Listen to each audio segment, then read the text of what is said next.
Hello guys, എല്ലാവർക്കും പുതിയ വീട്ടിലേക്ക് സ്വാഗതം. അപ്പം ഇന്ന് ഞാൻ സ്കൂളിൽ പോകാനായിട്ട് റെഡി ആയിട്ട് നിൽക്കുകയാണ്. അപ്പം ഞാൻ ഇവള് റെഡിയായിട്ടാണ്. അവൾക്ക് മുടി കെട്ടണം. ആളിരുന്നൊരു ഹോംവർക്ക് ചെയ്യുക കേട്ടോ. ഇപ്പോഴാണ് ടീച്ചർ മെസ്സേജ് ഇട്ടത് കാണുന്നത്. അപ്പം കുത്തിയിരുന്ന് ചെയ്യുക.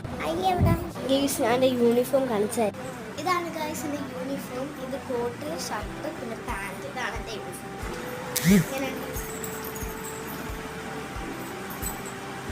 അനിയത്തിയുടെ ഒരു ഷർട്ടും ഇതേപോലെ ഉള്ള വെച്ചക്കോട്ടുമാണ് ഗെയ്സ്.